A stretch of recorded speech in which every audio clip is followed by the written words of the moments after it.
समाजातही खूप आहे, आपण वावरतो तिथेही खूप आहेत. कारण बुद्धांनी सुद्धा वयाच्या 80व्या वर्षापर्यंत धम्माच्या प्रचार प्रसारासाठी, समाजाच्या कल्याणासाठी अतोनात कष्ट केलेत आणि धम्माचा प्रचार प्रसार केला. तथागत बुद्ध म्हणतात, चरत भिक्खवे चारित बहुजन हिताय बहुजन सुखाय लोकानुकंपाय अत्तानुहिताय आदि कल्याण मध्य कल्याण अंत कल्याण. अर्थातच लोकांच्या हितासाठी, समाजाच्या हितासाठी कार्य करा. तथागत बुद्धांनी समाजाच्या हितासाठी कार्य केलं. तेच कार्य पुढे संत तुकाराम महाराज, संत कबीर, छत्रपती शिवाजी महाराज, महात्मा ज्योतिबा फुले आणि बाबासाहेबांनी पुढे सुरू ठेवलं. इतिहासाचा थोडा आढावा घेऊया.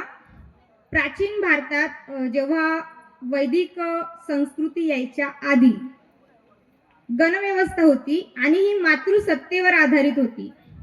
तेथील स्त्रिया ह्या बलाढ्य होत्या आणि वीर होत्या.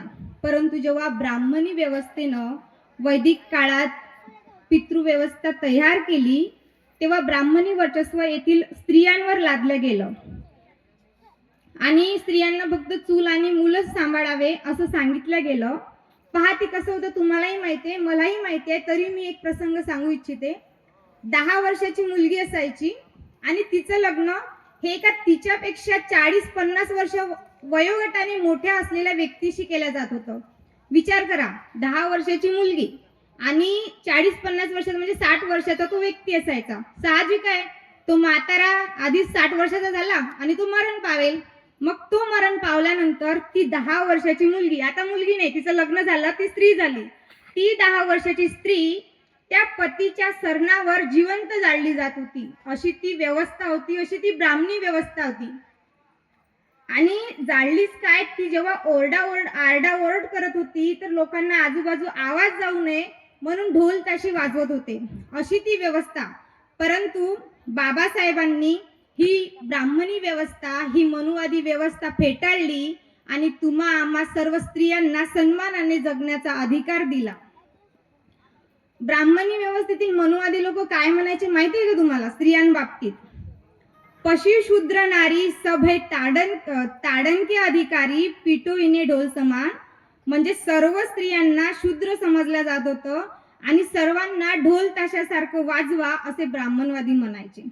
अशी रूढी तेव्हाची होती. परंतु आज बाबासाहेबांमुळे सर्व स्त्रियांना पुरुषांच्या बरोबरीने सन्मान दिला जातो. भारतीय धर्म व्यवस्थेनुसार स्त्रीला कायमचं गुलामीत ठेवलाय. पहा कसं, आता जेव्हा मुलींचं लग्न व्हायचं असते, ती वडिलांच्या अधिपत्याखाली राहते. जेव्हा तिचं लग्न होते, लग्न झाल्यानंतर ती पतीच्या अधिपत्याखाली म्हणजे कसं, मी काय घालायचं, मी काय खायचं, मी कुठं जायचं, आहे ना बायांनो? तसंच आताही तुम्ही ऐकताना नवऱ्याला सांगून जाता ना, मी आज जसं तुम्ही धम्म परिषदेला आल्या तर सांगितलं ना घरी नवऱ्याला की मी जात आहे म्हणून उंबरडा बाजारला, तसं होतं. आणि लग्नानंतर तर बरोबर पतीच्याच आणि म्हातारपणी मुलांच्या अधिपत्याखाली अशी व्यवस्था. परंतु बाबासाहेबांनी स्त्रियांना कायद्याने हक्क, अधिकार, समानता, प्रतिष्ठा देण्याचं कार्य केलं. 1947 पासून सलग 4 वर्ष 1 महिना 26 दिवस स्वतंत्र भारताचे पहिले कायदेमंत्री म्हणून स्त्रियांना मुक्त करावे असं बाबासाहेबांनी स्वप्न पाहिलं